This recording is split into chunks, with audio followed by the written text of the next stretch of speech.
It's been nearly 3 decades since the unsolved murder of 6-year-old JonBenét Ramsey, a case that captivated the nation.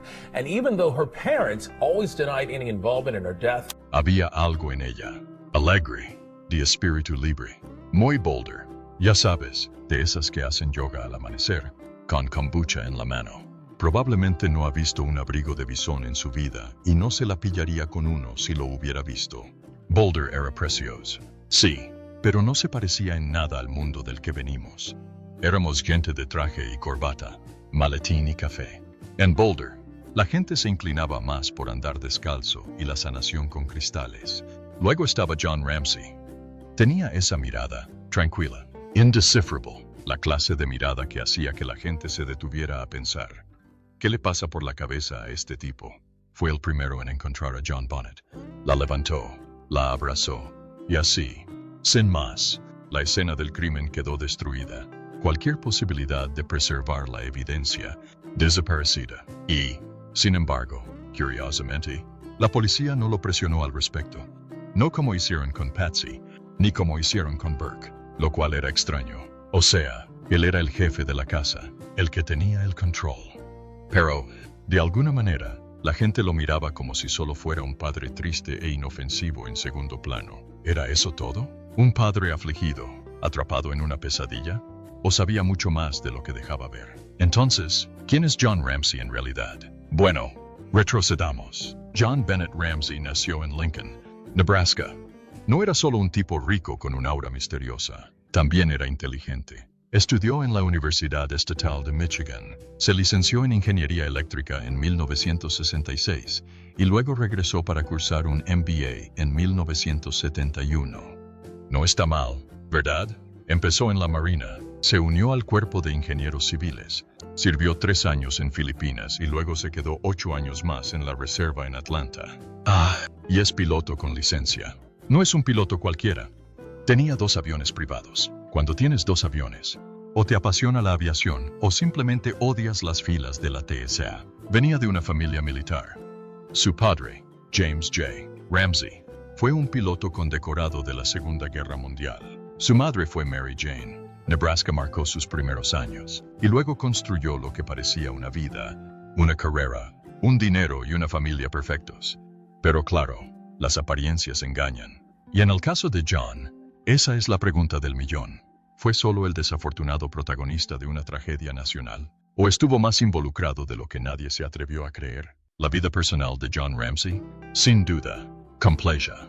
Se casó por primera vez en 1966 con Lucinda Pash. Tuvieron 3 hijos, Elizabeth, Melinda y John Andrew. Todo parecía ir bien hasta que no lo fue. Se separaron en 1978 después de unos 11 años. No hubo ningún gran escándalo que sepamos, solo una de esas rupturas cuyos detalles nunca se hicieron públicos. 2 años después, John se casó con Patsy Ramsey en 1980.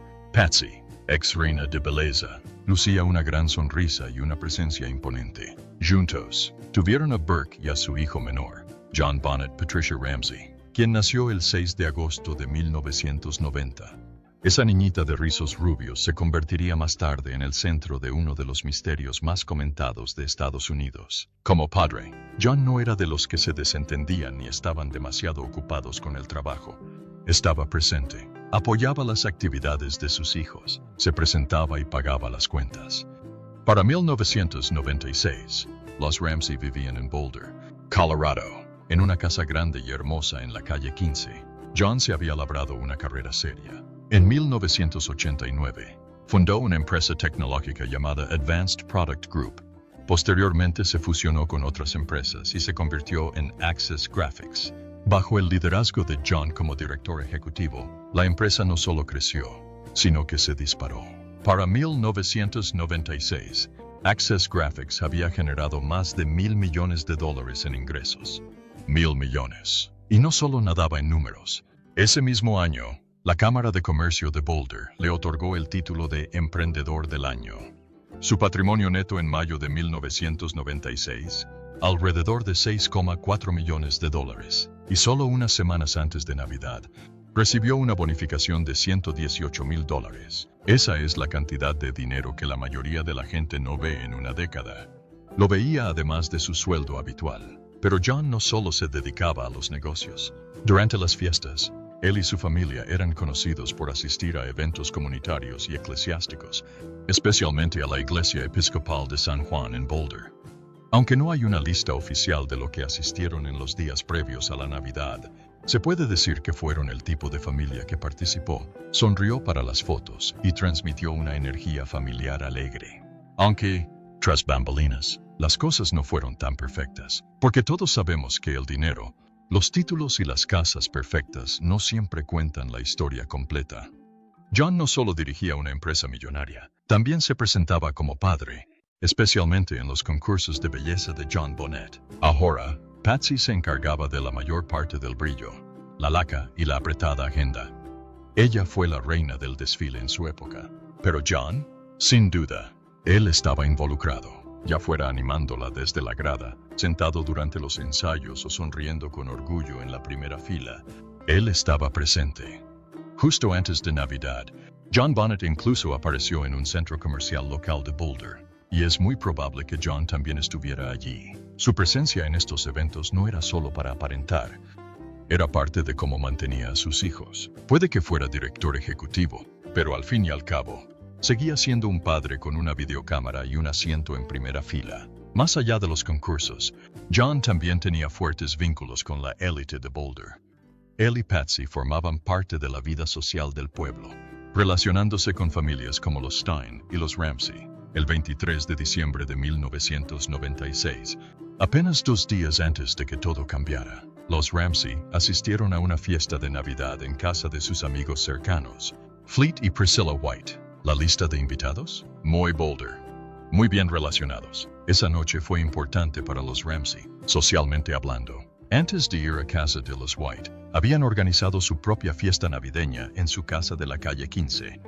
De 5 a 8 p.m. aproximadamente. Su local se llenó con entre 30 y 40 invitados. Amigos, familiares y niños correteando con suéteres navideños. Incluso había un imitador de Papá Noel, Bill McReynolds, que se pasó para animar el ambiente festivo. Los niños decoraron casitas de jengibre, los adultos se juntaron y todo parecía perfecto. Un momento memorable fue cuando Patsy le regaló a John Bonnet una pulsera de oro, grabada con su nombre y la fecha del 25 de diciembre de 1996. Un dulce recuerdo navideño que ahora resulta desgarradoramente simbólico. Por si fuera poco, John también estaba haciendo planes de viaje. Los Ramsey tenían una casa de vacaciones en Charlevoix, Michigan, y planeaban volar después de Navidad para pasar tiempo con los hijos mayores de John, Melinda y John Andrew. De su primer matrimonio, como John tenía licencia de piloto, había organizado el viaje de la familia él mismo, el clásico Ramsey, combinando tiempo en familia con un toque de lujo. En resumen, los días previos a la Navidad estuvieron a tope. Trabajo, familia, fiestas, planes de viaje. Fue un torbellino.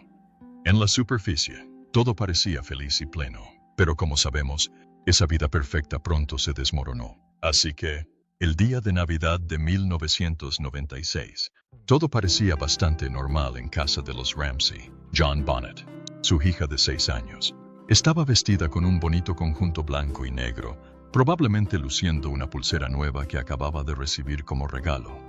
La familia invitó a amigos, como R.A. Brown, los padres de Priscilla White y un tal Cliff Gaston, muy cercano a la familia. John Ramsey, el padre, era el anfitrión, así que estuvo presente, probablemente charlando, pero no hubo nada realmente destacable de lo que hizo ese día. Pero entonces, esa noche, ocurrió algo extraño. Se hizo una llamada al 911 desde su casa alrededor de las 18:48. La llamada se cortó antes de que nadie pudiera hablar. Cuando la policía volvió a llamar, nadie contestó. Así que enviaron a un agente a investigar. Una amiga de la familia, Susan Stein, le dijo a la gente que probablemente fue un error. Quizás alguien intentaba pedir medicamentos para un familiar mayor o algo así.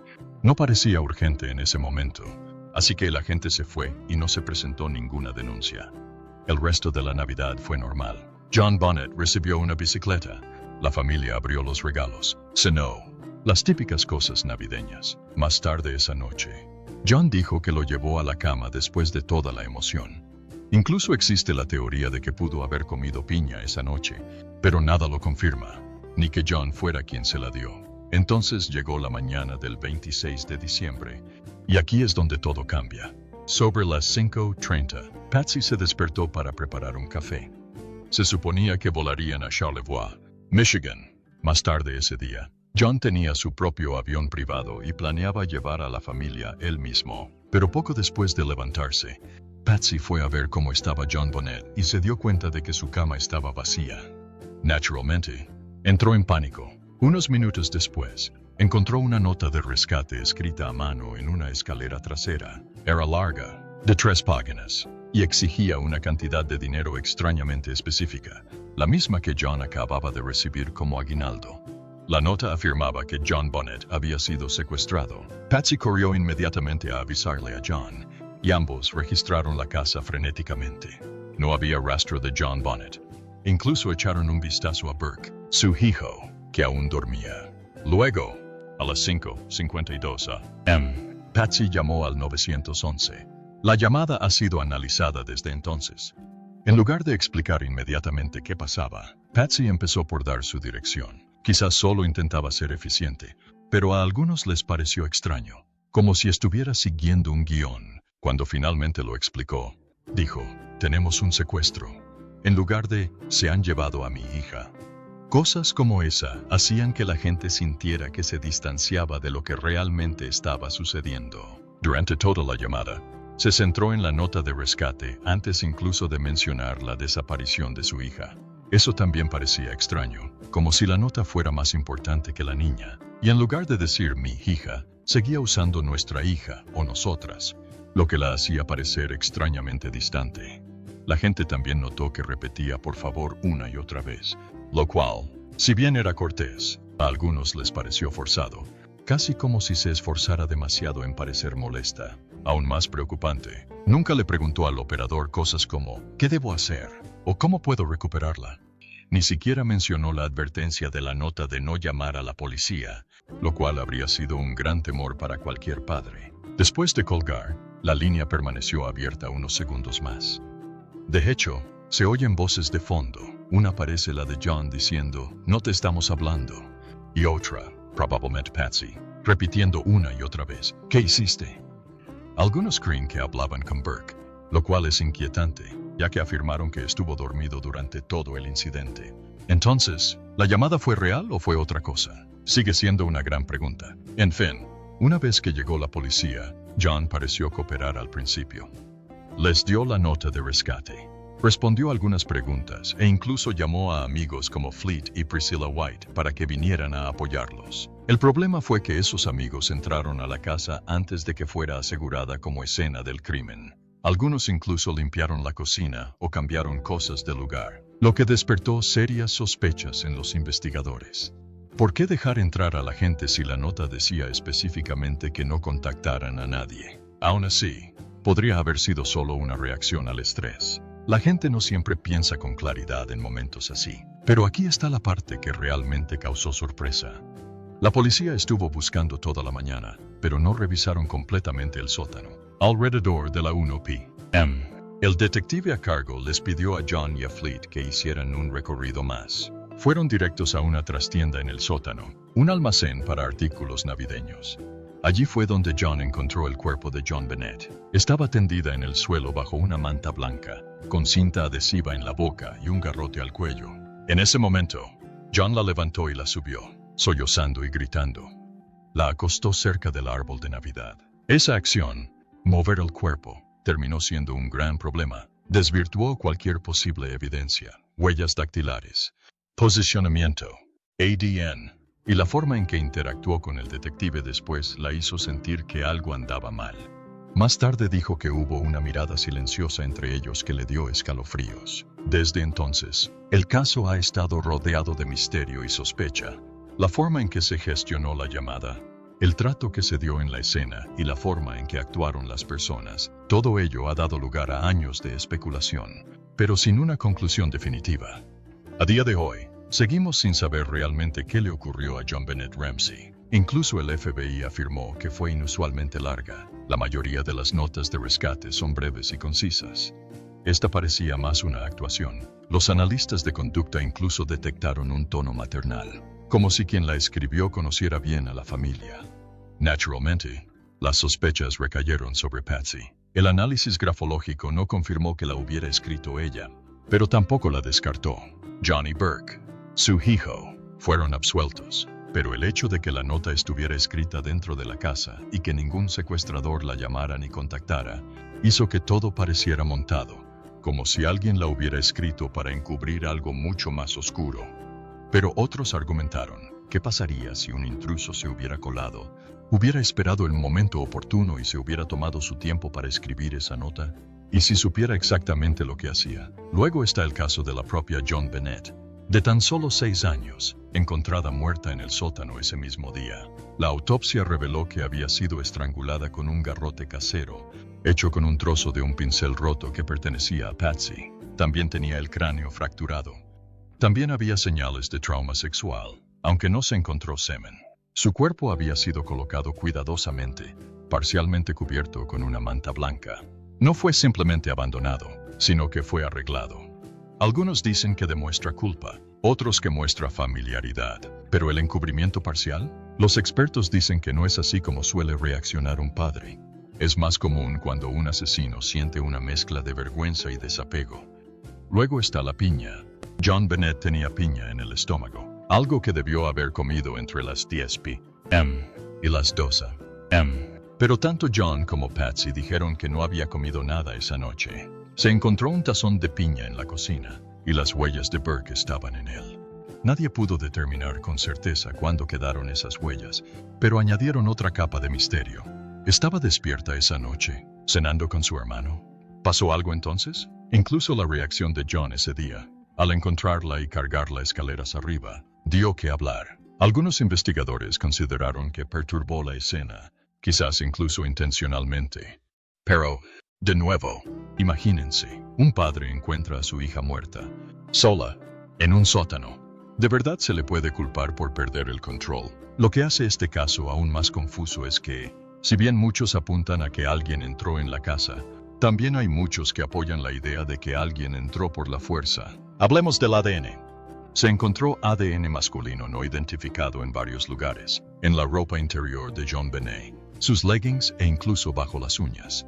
No coincidía con John, Burke ni Patsy. Tampoco coincidía con nadie en la base de datos criminales del FBI. Fue un trato. De hecho, en 2008, el fiscal de distrito exoneró públicamente a la familia por ello. Algunos expertos aún debatían esa decisión, preguntándose si el ADN podría haber sido del fabricante de ropa. Pero otros argumentaron que la teoría no se sostenía. Las muestras eran complejas, e incluso podrían provenir de más de una persona. John posteriormente impulsó pruebas genealógicas avanzadas en 2024, con la esperanza de que tal vez, solo tal vez, este misterio finalmente pudiera resolverse mediante la ciencia. Aún así, cada respuesta solo generaba más preguntas. ¿Sabes qué todavía da escalofríos? El momento en que John Ramsey bajó al sótano y encontró el cuerpo de su hija. Han pasado casi 30 años, pero ese momento, ¿cómo sucedió? ¿Dónde sucedió? Todavía se siente extraño. Porque la cuestión es que John no se limitó a mirar la casa al azar. Se dirigió directamente al sótano. Y no solo al sótano, sino a una pequeña habitación escondida en el rincón más alejado. Estaba oscuro, tranquilo y apenas se usaba, y era allí donde estaba JonBenét. A algunos les pareció demasiado conveniente. Algunos expertos, especialmente en el documental de CBS, se preguntaron si ya sabía dónde encontrarla. Incluso cuestionaron si toda la búsqueda era solo una fachada. Pero detengámonos un momento. Porque cuando John subió las escaleras con su cuerpo en brazos, sollozando, presa del pánico, lo que se ve no es un hombre actuando, se ve a un padre destrozado. Su hija había desaparecido. Y, creas lo que creas, ese dolor parecía muy real. Aún así, es difícil no preguntarse, ¿fue ese momento puro instinto? ¿O algo más? Ahora todo en este caso se siente confuso. Pero la nota de rescate, ahí es donde las cosas empiezan a ponerse realmente raras. Para empezar, estaba escrito dentro de la casa. 3 páginas. ¿Quién se toma el tiempo de escribir durante un secuestro? Todo aquello me pareció extraño. Cuando llegó la policía, asumieron que era un secuestro. Al fin y al cabo, Eso decía la nota. Así que lo trataron como tal. Lo que significaba que la casa no estaba cerrada. La gente entraba y los amigos estaban invitados. Las pruebas fueron tocadas, movidas, quizás incluso perdidas. Y cuando John encontró más tarde a JonBenét en el sótano y la subió, sin darse cuenta movió el cuerpo, posiblemente destruyendo pruebas cruciales. Pero, de nuevo, ¿fue algo calculado?